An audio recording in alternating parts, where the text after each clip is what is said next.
자, 이제 감정평가 3방식 보겠습니다.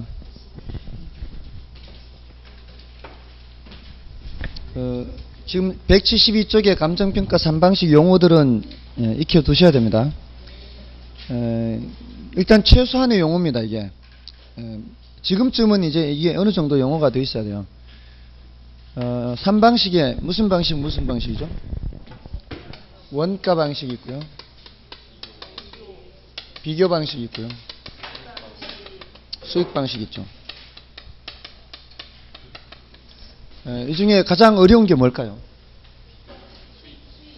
수익 방식이 가장 어려워요. 그 다음은요? 그 다음이 원가 방식일 거야, 아마. 보통 대부분은. 그 다음 비교 방식이 제일 쉬워요. 이게 가장 이해하기가 쉽고요. 원래는 사실 여기서 계산 문제가 출제될 가능성이 조금 더 높아요. 여기는 작년에 계산 문제가 나와버려서. 근데 이론적으로는 어디에서든 출제 가능성은 다 있습니다. 계산 문제가 원래가 여기 가능성이 조금 낮아요. 근데 이 두 가지는 대부분 어렵지 않게 이해를 할 수 있는 게, 여러분들 왜 뭐 전원주택이나 뭐다 이런 거, 야 저거 짓는데 얼마 들었대? 이런 말 하잖아요. 짓는데 얼마 들었대? 이런 게 이제 원가 방식의 이제 기초가 되는 개념들이에요. 얼마에 지었다 이렇게. 근데 자, 얼마에 팔렸대? 이런 말도 들어보잖아요. 얼마에 팔렸대? 그거는 이제 비교 방식에서 하는 얘기예요. 그죠? 그러니까 야 저거 얼마에 지었대? 그러면 아 나도 저 정도 돈이면 지을 수 있겠구나, 이런 식으로 생각할 수 있잖아요. 그렇지 않나요? 근데 또 얼마에 팔렸대? 그러면 아 내 거도 어느 정도면 팔 수 있겠구나, 이렇게 하는 거 아니에요. 그러니까 시장에서 거래되는 가격 보고서 다른 부동산을 비교해서 평가하는 거는 비교 방식이고요. 짓는데 얼마 들어갔으니까, 근데 그거는 새것의 가격이잖아요. 근데 지은 지 좀 됐으면은 그 새것의 가격보다는 좀 떨어지겠네, 뭐 이런 거 생각해야 될 거 아니에요. 다만 물가 상승률을 고려하면은 그때 당시에 새거 가격에서 단지 떨어뜨리는 것만으로는 안 돼요. 예를 들어 10년 전에 10억에 지었어요. 10년 전에 10억에. 10년 전에 10억에 지었으니까, 야 10년 됐으니까 한 20년 쓰는데, 20년 쓰면 없어질 물건인데 10년 썼으니까 10억에서 반틈해서 5억 이럴 수는 없다고요. 왜냐하면 그 10년 동안 물가가 올라간 부분이 있기 때문에. 뭔 뜻인지 아시겠어요? 그래서 10년 전에 10억에 지었다 해도 이제는 10억에 못 짓는단 말이에요. 그러면 새로 지을 때에 새것의 가격을 찾아내서 거기서 수정 작업을 해야 된다 이 말이에요. 맞나요? 그런 이제 작업들을 하는 게 조금은 얘보다는 이제 어려운 거고요. 물론 얘도 얼마에 거래됐대 하는 게 2달 전이냐 석 달 전이냐에 따라서 수정이 좀 달라져야 되겠죠. 그런 수정 작업을 하고요. 이게 제일 어려운 게, 야 저거 돈 한 달에 얼마씩 번대? 예를 들어 여기가 이거 세를 놓으면은 한 달에 500을 받는다 생각해보세요. 세를 놓으면. 안 그래도 와이프가 저기 이 세종시에 이 미장원 이제 머리하러 갔는데 거기 좀 넓어요. 넓은데 그게 그래봤자 지금 이 교실만도 안 해요. 교실만 안 하는데 한 달에 500이래요. 한 달에. 센 거죠. 그죠? 그러면서 야 그런 거 사는데 얼마 들어? 이렇게 묻는 거예요. 사는데. 사는데 얼마 들어? 그러니까 사는 거 생각하면 또 생각해야 되잖아. 한 달에 500이면 1년에 얼마예요? 1년에 6천이죠. 1년에 6천의 수익을 얻는 물건을 산다면 이 말이에요. 야 그냥 쉽게 생각해서 한 6억 생각해봐요. 6억. 6억이면은 머릿속으로 굴리는 거예요. 그러면 6천만 원이면 10년이면 뽑네? 이렇게 되는 거예요. 10년이면 뽑네. 여기에 뭐 생각한가 하면은 승수 생각해요. 승수. 이게 지금 총소득 승수 생각한 거 와이프는. 그러니까 누구든지 다 이렇게 생각한다고요. 그게 총소득 승수라는 걸 몰라서 이게 그렇게 말을 안 할 뿐이지. 여러분도 그렇게 생각할 거 아니에요. 6천이니까 6억이면 10년이 뽑네 생각할 거 아니에요. 근데 그게 바로 뭐 생각했다고요? 총소득 승수였다고요. 왜? 그냥 총임대료만 해가지고 따졌지 뭐 그거에다가 뭐 공실하고 안 했잖아요. 총소득 승수 10년이라는 얘기예요. 그러면 거꾸로 야 6억이면 6천이면 10%네? 이렇게 할 수도 있잖아요. 오, 그럼 상당하네. 이렇게 됐잖아요. 이거는 뭐 생각한 거예요? 총자산 회전율 생각하는 총자산 회전율. 다 이렇게 사람들은 다 똑같아요. 이렇게 생각을 한다고. 근데 다만 실제로 이렇게 일상생활에서는 그런 용어를 사용 안 할 뿐이지 다 생각은 한단 말이에요. 자, 어쨌든 자, 그런 식으로 발생하는 수익을 앞으로 원래만 얻는 게 아니라 여러 해 동안 얻잖아요. 여러 해 동안 얻는데 그거를 얼마 주고 사면 적당할까 이렇게 생각하는 게 수익 방식이란 말이에요. 쉽지 않단 말이에요. 대신 쉽지 않아요. 이게 어려워요. 이게 앞으로 얼마를 벌 건지 생각하는 것 자체가 쉽지 않아요. 미래를 예측해야 되기 때문에. 어쨌든 이 세 개의 방식 중에서 각각 가격 구하는 방법, 임대료 구하는 방법, 이 용어를 익혀야 된다고요. 원가 방식의 가격 구하는 방법은 원가법, 비교 방식은 거래 사례 비교법, 줄여서 거사비를 할게요. 그 다음에 수익 방식은 수익 환원법, 이렇게. 자, 지금 제가 임대료 구하는 방법은 써드리진 않았지만 이거는 이제 이론적으로는 별로 깊게 안 들어가겠다는 얘기입니다. 근데 용어를 구별은 할 수 있어야 돼요. 여기는 적산법이고 여기는 임대 사례 비교법, 여기는 수익 분석법이에요. 수익 분석법. 그 구별을 안 되면은 용어가 안 돼 있다는 거는 가장 수준이 낮은 질문을 했을 때도 틀린다는 얘기예요. 아시겠어요? 그 정도는 생각이 나도록 공부해야 돼요. 그 다음에 여기서 적산 가격을 구하죠. 여기서는 비준 가격을 구하죠. 여기서는 수익 가격을 구하죠. 자, 이 세 가지 가격을 시산가액이라고 그래요. 시산가액. 이 시산가액이 일치한다는 보장이 없죠. 예를 들어서 야, 저거 전원주택 짓는데 얼마 들었대 하는데 야, 그거 얼마에 팔렸다던데 이러면은 그 짓는데 들어간 돈을 기준으로 판단한 거하고 거래된 거하고 서로 다를 수 있잖아요. 그럴 때는 감정평가액을 결정할 때는 가액, 가격을 결정할 때는 몇 개로 해야 돼요? 하나로 이제 하나로. 그럴 때는 시산가액을 조정해야 돼요. 시산가액 조정. 시산가액 조정하는 거는 산술평균해서 하는 것이 아니고요. 일종의 가중평균이라고도 할 수 있는데 이 가중평균이라는 말을 바로 쓰는 경우는 많지는 않아요. 보통 이렇게 주방식에 의한 가격을 부수방식으로 합리성을 검토한다 그래요. 부수방식으로 이걸로 부수방식으로 합리성을 검토한다 이렇게. 이때는 이제 주방식이 뭐가 주방식이 되는가 하면은 사용된 자료의 신뢰도나 사용된 자료의 양이라든가 정확도 이런 것을 보고서 경우에 따라 얘가 주방식이 될 수 있고 경우에 따라 얘가 주방식이 될 수 있어요. 이 수익성 부동산, 수익성 부동산은 수익 가격이 주방식이 돼요. 짓는데 얼마가 들어간 게 중요한 게 아니에요. 엄밀하게 따지면 부동산은 짓는데 얼마가 들어가는 게 중요한 게 아니라 이 물건이 앞으로 얼마만큼의 수익을 가져다 주는지, 편익을 가져다 주는지가 중요해요. 엄밀하게 따지면. 근데 이제 그게 가장 강하게 요구되는 게 바로 이 수익 방식이죠. 수익성 부동산이죠. 근데 수익을 발생시키지 않는 부동산도 있잖아요. 아파트 같은 경우에는 명시적으로 수익을 발생시키지는 않잖아요. 근데 거래는 활발하잖아요. 그럴 때는 이제 비중 가격이 바로 주방식에 의한 가격이 되는 거예요. 거래가 활발한 놈들은. 그리고 거래도 안 되고 수익도 없는 물건 있잖아요. 시청, 구청 건물 같은 거, 경찰서 건물 같은 거 이런 것들은 원가 방식으로 갈 수밖에 없는 거예요. 적산 가격. 이게 주방식의 가격이에요. 그래서 조정을 하는 거예요. 됐나요? 대체로는 이론적으로 장기적으로는 얘네들이 일치하거든요. 예를 들어서 여러분 보세요. 이 어떤 물건이 임대료가 막 높은 상태에서 계속 만실로 지금 막 몇 달째 만실이 몇 달째 앞으로도 막 그럴 가능성이 보여요. 그럼 어떻겠어요? 이게 계속 만실이면 공실 없이 수익이 좋아요. 그럼 사람들 가만히 있겠습니까? 옆에 또 짓지? 그죠? 옆에 지으면은 이 수익성이 떨어질 수밖에 없죠. 그 너도 나도 짓는다 그러면은 짓는 원가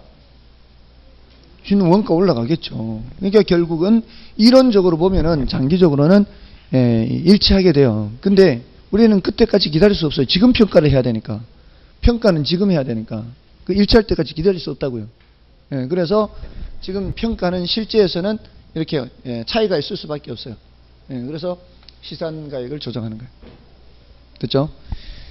다음에 173쪽에 평가 3방식 적용 대상 및 장단점 요것들을 좀 체크를 해야 돼요. 많이는 말고요. 비교 방식의 장점 단점, 원가 방식의 장점 단점 한 가지씩만 일단 말씀을 드리는데요. 비교 방식은 조금은 더 폭넓게 좀 봐줄 필요가 있고요. 비교 방식은 가장 중추적인 방식이에요, 우리나라에서. 그래서 일단 장점 단점을 하나씩만 말씀드리면 장점의 1번, 단점의 5번이에요. 비교 방식이 장점이 현실성이 있고 설득력이 풍부해요. 다음에 단점은 사례 가격은 과거 가격으로서 현재 가치를 결정할 수 없다는 비판을 받고 있습니다. 부동산의 가치 정의를 생각해야 돼요. 부동산의 가치라는 것은 장래 기대되는 편익의 현재값 이렇게 하죠. 그러면은 앞으로 예상되는 수익 또는 편익 이런 걸 봐야 될 거 아니에요. 근데 비교 방식은 과거에 거래된 다른 물건의 가격을 보고서 가치를 평가한다는 게 이게 모순이라는 거죠. 과거를 보고서 미래의 가치 현재값을 판단한다는 게 이론적으로 모순이라는 거예요. 됐나요? 그 다음에 원가 방식은 장점의 3번, 단점의 1번. 요거를 보시고요. 그 다음에 수익 방식은 장점, 단점 모두 2번. 꼭 하나씩은 좀 체크를 하세요. 수익 방식의 가장 큰 장점이 뭐예요? 가장 큰 장점이 2번이 2번. 그러니까 저는 사실 수익 방식을 가장 지지하는 편인데 그 동그라미 2번 때문에 그런 거예요. 이 장래 기대된 편익의 현재값이라면 가치라는 게 이 수익 방식이 가장 이론적이라는 거죠. 가장 이론적. 근데 어렵다는 거죠, 이게. 그러니까 현실적으로는 이 비교 방식이 많이 사용되는 거예요. 됐나요? 자, 그렇게 하고요. 자, 이제 구체적으로 비교 방식을 들어가기 전에 물건별 평가를 먼저 말씀드릴게요. 물건별 평가 190쪽에 물건별 평가는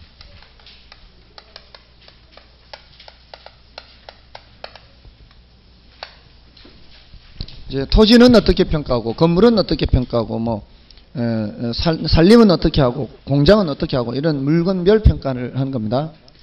여기 이제 토지가 일단은 제일 앞머리에 있죠, 토지. 근데 앞에서 토지라고 하는 거는 부동산 가격 공시제도를 설명드릴 때 이미 말씀을 드렸어요. 표준지 공시지가, 뭐 개별 공시지가 이런 거 말씀드렸잖아요. 그때 토지 가격을 평가할 때는 뭐를 기준으로 해야 돼요? 지가를 산정할 때는 이렇게 했잖아요. 공시지가를 기준으로 해요. 그 공시지가는 표준지가 생략되어 있는 상태의 표준지란다든가. 그래서 감정평가업자든 공적기관이든 지가를 산정할 때에는 표준지 공시지가를 이용해야 된다 그랬죠. 또는 개별 공시지가는 언제 사용한다 그랬어요? 세금을 매기거나 뭐 부담금을 부과하거나 사용료를 부과하거나 이럴 때는 개별 공시지가 이용해야 된다 그랬죠.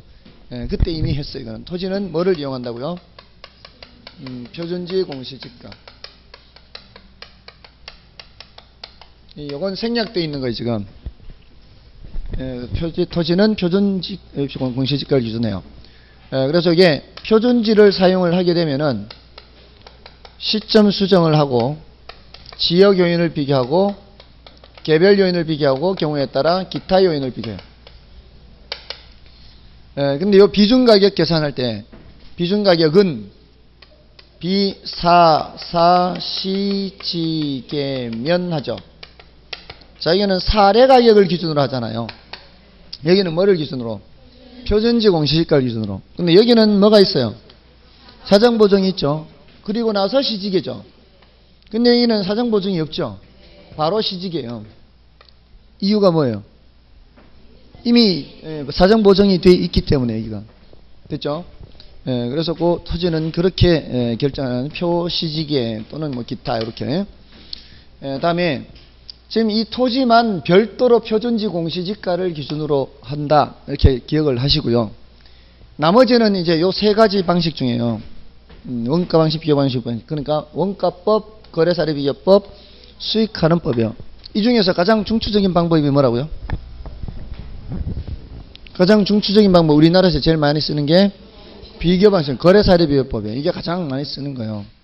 그러니까 여러분들이 조금만 생각하면은 암기할 게 줄어들거든요. 조금만 생각하면. 가장 먼저 판단해야 되는 게 어떤 물건이 거래가 많이 발생하느냐, 거래가 많이 발생하지 않느냐, 이걸 생각을 해요. 거래가 많이 발생하면은 거래사례 비교법이에요. 그 다음은 거래가 많이 발생하는 것 같지는 않아요. 근데 수익과 관련된다? 그럼 수익환원법이에요. 이도 저도 아니면은 마지막으로 원가법이에요. 순서가. 이러면은 그렇게 암기할 게 많지가 않아요. 암기할 게. 자, 다음이 이제 건물인데요. 건물평가예요, 건물. 건물평가라는 거는 건물만 평가라는 얘기예요. 건물만 거래되는 경우가 많아요? 그렇지 않아요? 많지 않죠. 건물만 거래되는 경우. 그럼 건물이 수익을 다 발생시키나요? 수익을 발생시키지 않는 게 더 많을 수 있죠. 오히려. 그렇잖아요. 그 자체가 수익을 발생시킨다는 얘기는 임대료 수익만 한 임대료 수익. 전국에 있는 건물들, 그 숱한 건물들이 다, 물론 다 임대료를 발생시키는 아니지만, 임대료를 발생시키는 게 있다 할지라도, 그게 더 적을 수 있죠. 수익성 부동산이. 주택이나 다른 부동산도 많잖아요. 자, 그러니까, 이게 반드시 수익과 관련된다고도 말을 못하죠. 이거는 어느 방법으로 갈 수밖에 없어요. 원가법으로 갈 수밖에 없다고요. 그 다음에 토지와 건물을 일괄해서 거래하는 경우 많나요? 그렇지 않나요? 이건 많죠. 이때는 뭐예요? 거사비. 자, 다음에 살림이에요. 살림은 따로 기억을 하는데요. 살림은 요거는 구분평가 원칙이요. 구분평가라는 것은 산지와 임목을 구분하라는 거예요. 땅과 나무를 구별하라는 얘기예요. 산지, 땅하고 그 위에 나무하고. 왜 구별하라는 얘기예요? 임목은 벌채해가지고 파는 경우 많죠. 벌목에가 파는 경우 이렇게 구별되는 경우에는, 그러면은 이때는 임목은 거사비예요. 이게 파는 거니까, 거래하는 거니까 거사비. 근데 나무 중에서도 어린 나무가 있죠. 어린 나무를 소경목림 그래요. 나무 이 지름경자거든요. 작을 소, 지름경, 나무목, 수풀림. 지름이 작아요. 이 심은 지 얼마 안 되는 거. 자, 요런 거는 그 심을 때 묘목값하고 운반비하고 뭐 인건비하고 노임 같은 거 있잖아요. 그리고 뭐 비료값 요런 발생한 원가가 있을 거 아니에요. 그걸로 평가를 하면 된다는 거예요. 그러니까 소경목님은 뭐라고요? 소경목님은 원가법이에요. 어린 나무니까 이거는 원가 발생한 거 생각하면 돼요. 근데 얘네들이 구분평가 원칙인데 일괄해서 평가할 수도 있죠. 일괄하면 뭐 일괄. 일괄이 적어도 일괄은 뭐 일괄은? 일괄은 거사비.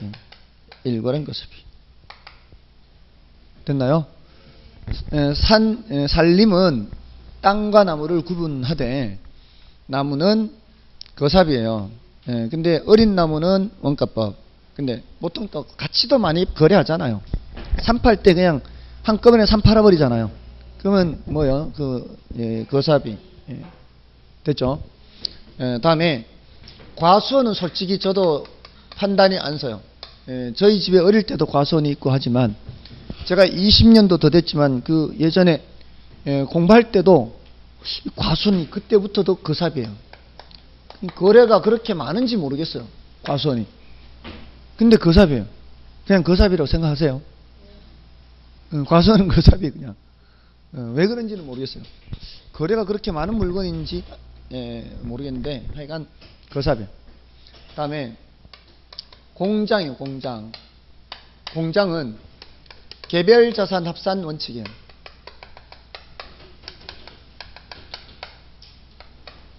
개별자산을 합산을 하는데 원칙이 이거는 내용이 어렵지 않아요. 이것만 이제 기억하면은 이제 다음은 쉬워요. 계속 수익이 예상되는 경우, 계속 수익 예상되는 경우 일괄에서 할 때, 일괄. 이때는 수익환원법, 수익환원법. 수익죠, 수익. 수익을 한다는 했잖아요. 됐습니까? 다음에 광산은 무슨 활동이에요? 기업 활동이죠. 광산, 어장 이런 것들은 수익환원법이에요. 광산, 어장. 그리고 영업권. 영업권 기업 활동이죠. 특허권, 특허 이런 거 기업 활동이죠. 기업 활동과 관련되는 건 다 뭐예요? 수익환원법, 실용신안권, 의장권, 상표권 이런 무형자산권 있죠. 예, 각종 그 무형자산권은 다 뭐라고요? 예, 수익환원법, 수익환원법. 예, 근데 이제 이쪽으로 가면 갈수록 이제 점점 중요도가 낮은 거예요. 이게 저게 이쪽이 중요한 거죠. 이쪽으로 가면 갈수록 중요도가 떨어지는 거예요. 왜냐면은 이제는 그나마 이건 좀 덜한데요. 여기로 오면 이제 동산 뭐 이렇게. 동산은 거래가 많이 발생해요. 그렇잖아요. 동산은 거래 많이 발생하죠. 그럼 뭐예요? 거사비. 자, 준부동산 중에 자동차, 건설기계, 항공기, 선박 이런 것 중에 자동차 거래 많아요? 그렇지 않아요? 자동차 거래 많죠? 그럼 뭐예요? 건설기계. 건설기계가 뭐예요? 불도저, 지게차, 덤프트럭 뭐 이런 중기라고 하는 옛날 막 크레인 이런 거 거래 많아요? 그렇지 않아요? 거래 많아요? 그 안 많죠? 예, 그런 물건이 다 수익을 발생시키나요? 기업 활동과 그럼 그렇게 직접적으로 관계되지 않을 수 있어요. 직접적으로 수익과 관련돼야 돼요. 그러면 무슨 법이에요? 원가법이에요. 건설기계, 항공기, 선박 이런 것들은 전부 다 원가법이에요. 원가법. 근데 이 선박은 말이에요. 선체하고 기관하고 의장을 구분해서요. 구분하여 원가법이에요. 그래서 구분이라는 게 두 군데 나와요. 선박에서 나오고 산림에서 나와요. 이게 선체는 그냥 그 선체 아시죠? 선체. 근데 기관은 엔진을 말하거든요. 엔진. 그 엔진은 오래 사용하면은 이제 선체보다도 이게 수명이 좀 짧을 수 있어요. 새로운 엔진으로 바꾸거나 또 뭐 할 수 있거든요. 의장은 내부 설비 같은 것들이에요. 이런 그 모양만 해놓지 그 내부 설비는 따로 하거든요. 근데 이런 것들이 내용 연수가 좀 짧아요. 선체나 기관보다. 그럼 한 10년, 20년 이렇게 되면은 이것도 바꿔야 되거든요. 됐나요? 바꾼 상태에서 몇 년 지났다 뭐 이런 식으로. 됐죠? 맞나요? 다시 토지만 평가하는 거는 이거 중요해요. 제일 중요해요. 공시지가 기준이에요. 건물만 평가하는 거는 그 토지 건물 일괄할 때는 산림은 구분평가 원칙이고요. 예, 임목은 거사비, 소경목림은 원가법. 예, 일괄할 때는 거사비. 예, 그다음에 공장인가요? 과수는 거사비, 공장은 개별자산 합산 원칙인데 계속 수익 예상될 때는 수익하는 법이고요. 여러 가지 수익과 관련된 기업 활동과 관련된 거 광산, 어장 수입하는 법이요. 어장은 따로 더 말씀을 드릴 게 있대요. 그 광산은 확실히 기업 활동인데 어장은 개인이 하는 경우도 있기는 하잖아요. 근데 이거 수익하는 법이요. 이따 말씀드릴 거고요. 그다음에 무형자산권 각종 수익하는 법, 무형자산은 동산 거사비, 자동차 거사비인데 건설기계, 항공기, 선박 이런 거는 원가법이에요. 다만 선박은 구분해서 원가법. 됐죠? 그치요? 다만 한 개 남았어요. 임대료는 임대료 평가는 요 세 가지 방법 중에서 요거 임대사례비교법이에요.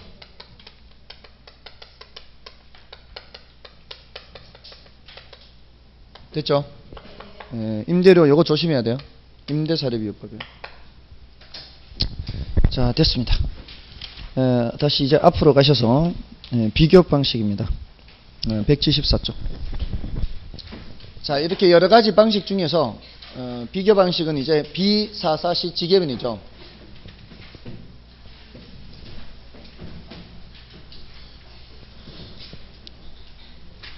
요즘 소식을 했더니 속이 너무 편해져 가지고요. 예? 배가 들어간 것 같아요. 정말요? 좀 심하다. 이게 어제부터 했는데 벌써 들어갔다 그러면은 그 사람이 그렇게 선입견을 말을 하니까 벌써 그래서 그런 거죠.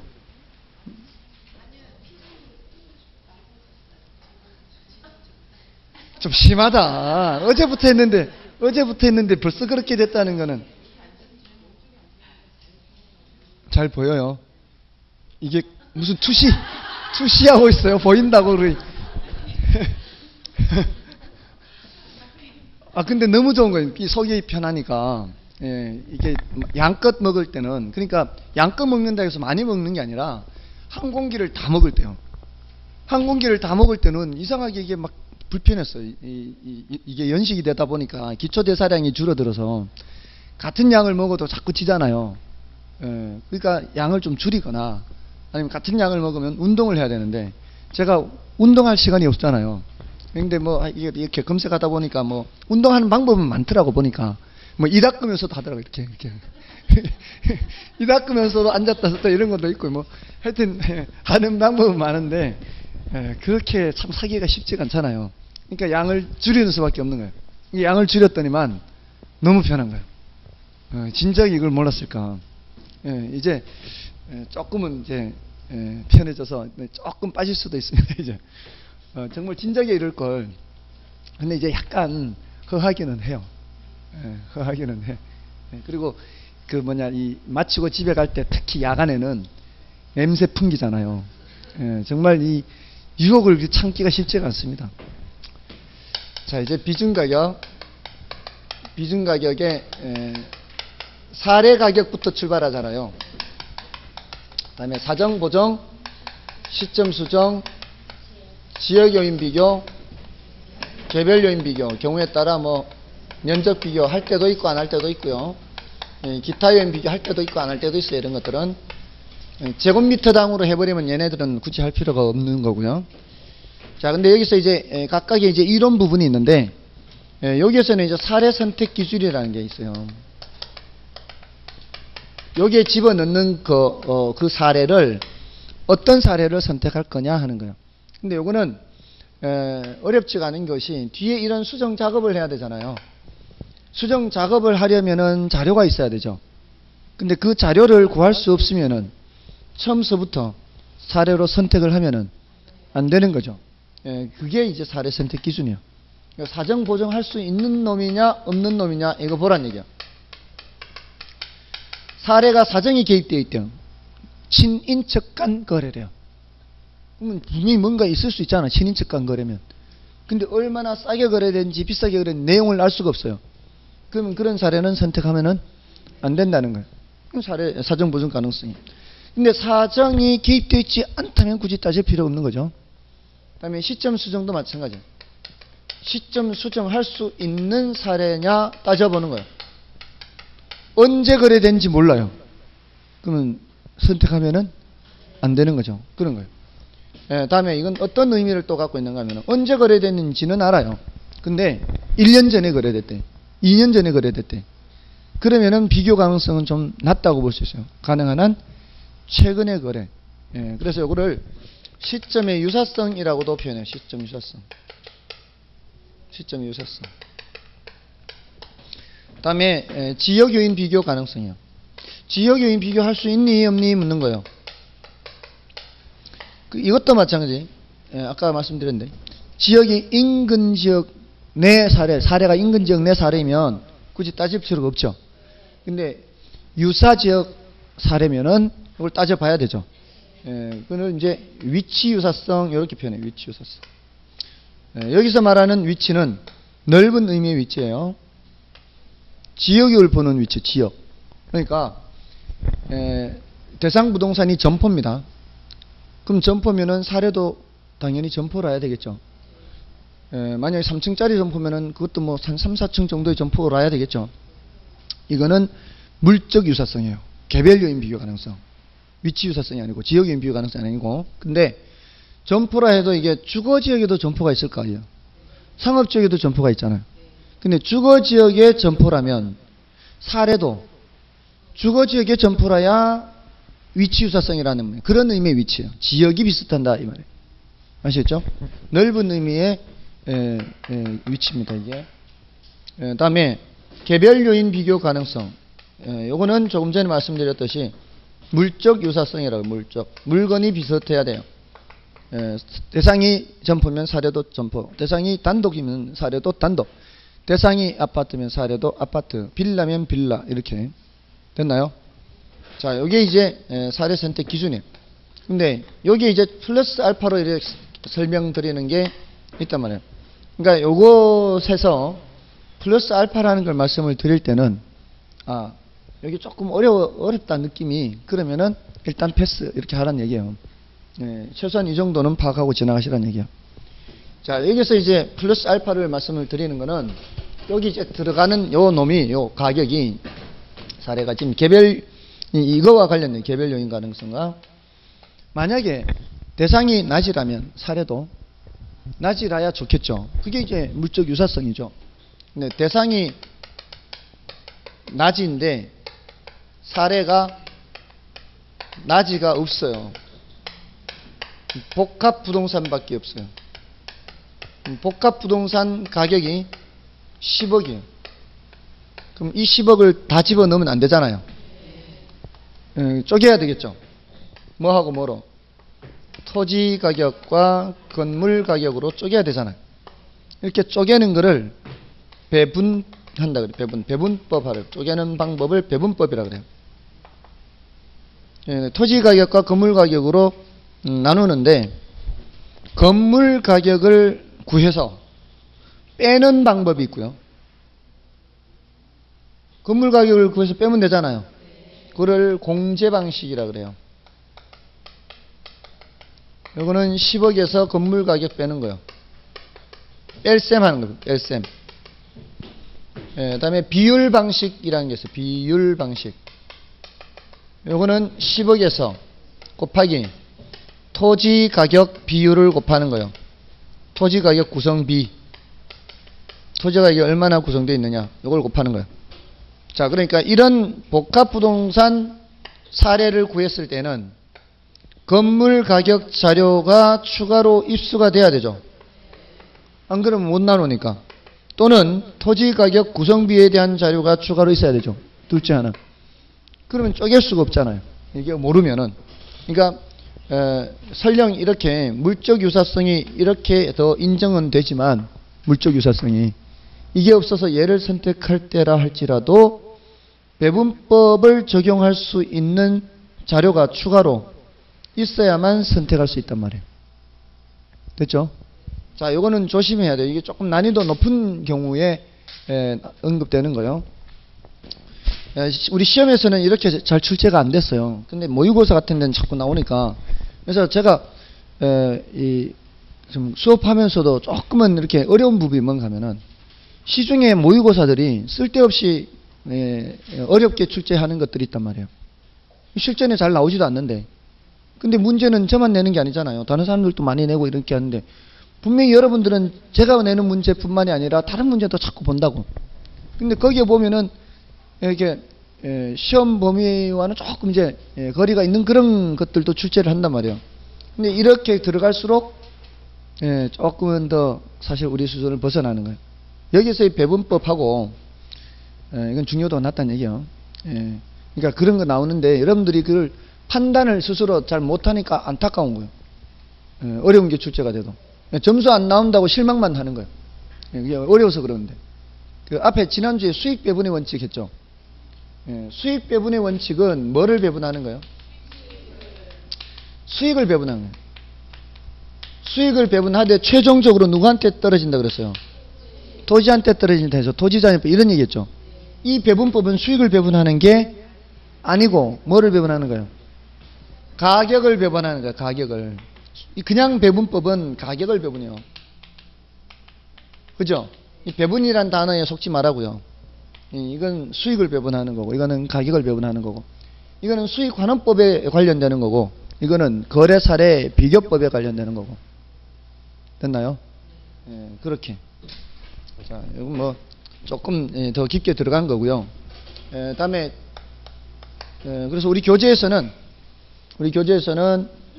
175쪽에 위에 박스 정도 보시면 되겠고요. 밑에 거는 그냥 참고로 보시고요. 다음에 넘어가시면 철거비 보정 있죠.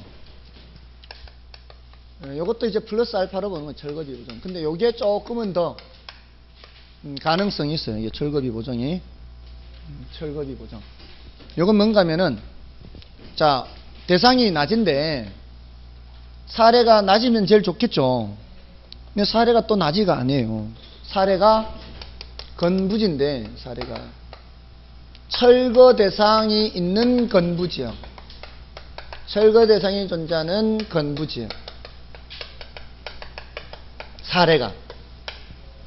그러니까 지금 또 이 사례 가격, 건부지 사례 가격이 1억이다 그러면은 1억을 그냥 그대로 집어넣어야 되느냐 말아야 되느냐, 이걸 지금 사례 가격에다가 이걸 보정을 해야 되냐 말아야 하는데, 보통은 매수인이 철거할 때 보정하게 돼요. 매수인 철거. 매수인이 얼마에 샀어요? 지금 1억에 샀죠. 근데 매수인이 철거할 조건이에요. 그러면 앞으로 비용이 더 발생할 거 아니에요. 그러면은 1억에다가 철거비를 더 해야 되겠죠. 더 해서 저기다 집어넣어라 이 말이에요. 됐나요? 이게 전부 다 이제 물적 상태와 관련된 물적 상태. 물적 상태가 일치하지 않을 때는 어떻게 해야 된다고요? 수정을 해야 된다고요. 됐나요? 이게 조금 더 들어가는 거라고요. 자, 됐고요. 나머지 이제 이런 것들, 사정 보정, 시점 수정, 지역 요인 비교, 개별 요인 비교. 자, 요 내용들은, 자, 일단 그 사정 보정이라는 거는 사례분의 대상 이렇게 한다 그랬잖아요. 근데 그 사례분의 대상이 사정 보정치,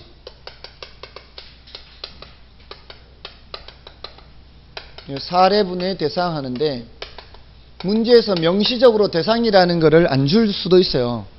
그냥 사례가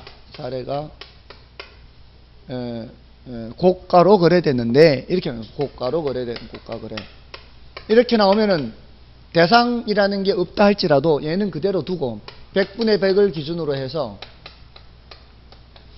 그대로 두고 얘를 바꾸면 된다고요. 예를 들어 20% 고가 거래됐다. 그럼 어떻게 바꾸라고요? 120분의 100 이렇게. 아시겠죠? 그래서 사례가 1억에 거래됐어요. 1억에. 사례가 1000제곱미터인데 사례 1000제곱미터가 1억에 거래됐어요. 거래됐는데 인근의 표준액지가 8만원이에요. 제곱미터당 8만원이에요.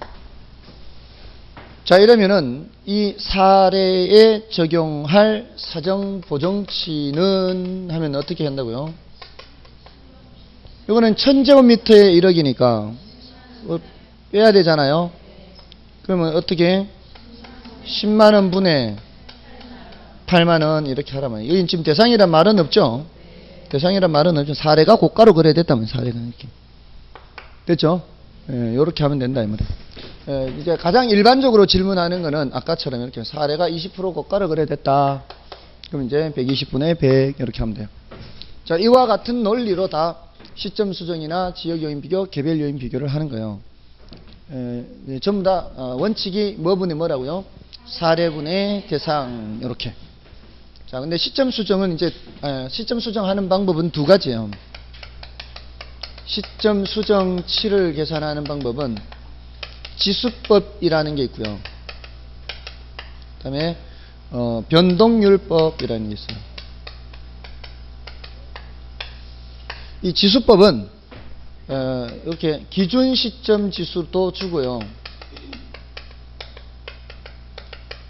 거래 시점 지수도 주거든요. 시간의 흐름상 어떤 것이 과거고 어떤 것이 나중이에요.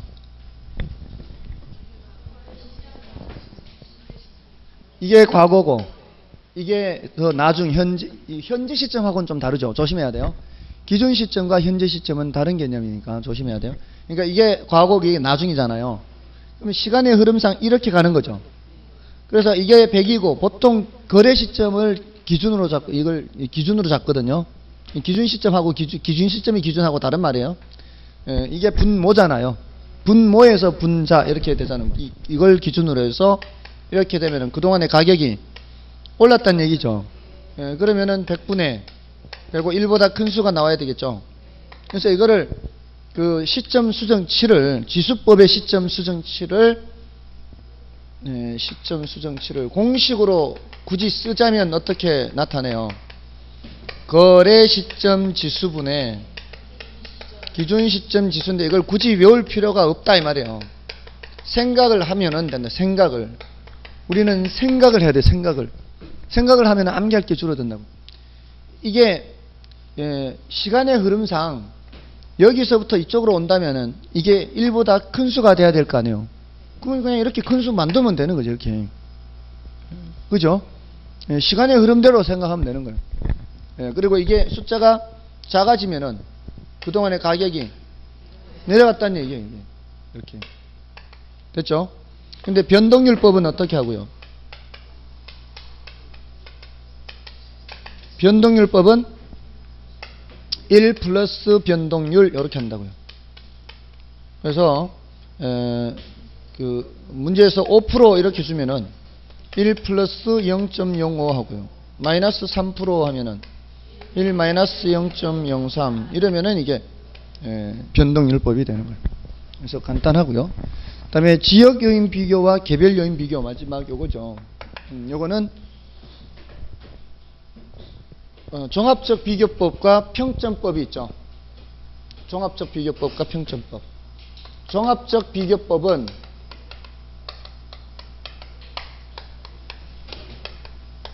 이거는 지역 요인과 개별 요인 비교하는 게 이론적으로 똑같습니다. 종합적 비교는 대상이 종합적으로 5% 우세 이런 식으로 뭉뚱그려서 5% 우세 이러면 어떻게 하고요? 100분의 대상이 5% 우세니까 105 이렇게 하면 되는 거예요. 근데 요거는 항목을 나누는 거죠. 가로 조건, 접근 조건, 환경 조건, 행정 조건, 획지 조건, 기타 조건 이렇게 해서 이게 사례, 대상 해서 100, 100 이런 식으로 이렇게 하면은 이제 100분의 뭐 이렇게 비교만 하면 되는 거예요. 자, 이렇게 하면은 이제 항목을 저렇게 나누는 평점법이 더 객관적인 거예요. 종합적 비교법이 더 객관적인 거예요. 평점법이 더 객관적이죠. 그리고 그 간편하기는 뭐가 더 간편하고요. 종합적 비교법이 간편하기는 더 간편하죠. 그런 이제 장단점이 있는 겁니다. 다음에 그 우리 문제를 좀 보면은 3방식에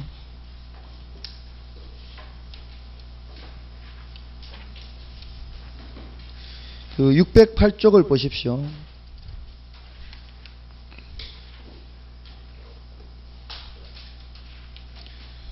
보시면은 608쪽에 그 예제 문제 있죠. 그게 무슨 법이라고요? 그게 바로 평점법이라고요. 거기는 격차 내역만 줬죠. 그게 이제 그 사례 부동산에 비한 격차 내역이 대상의 격차 내역이라는 얘기입니다. 대상이 마이너스 2란 얘기예요. 그러면 그거는 100을 기준으로 마이너스 2이기 때문에 0.98이라는 얘기고요. 그 다음에 그 플러스 3은 1.03, 그 밑에 마이너스 1은 0.99, 그 밑에 플러스 1은 1.04. 얘네들을 다 곱하라는 얘기죠.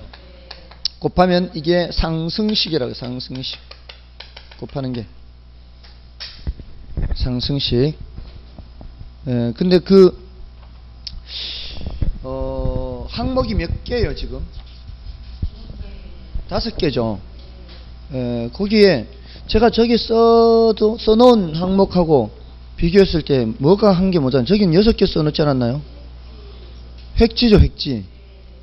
예, 그 5개를 써놓으면은 그거는 지역 요인 비교하는 거고요. 저 획지까지 포함해서 해놓으면은 개별 요인 비교하는 거예요. 그러니까 그 문제를 잘 읽어보시면은 지역 얘기가 나와요. 개별 얘기가 나와요. 지역 얘기가 나오죠. 예, 그 5개는 그 항목을 질문한 적도 있어요. 획지 조건을 집어넣고 다음 중 지역 요인 비교 항목이 아닌 것은 이렇게. 그 다음에 640쪽 가보십시오. 640쪽 가시면은 22번이 있죠.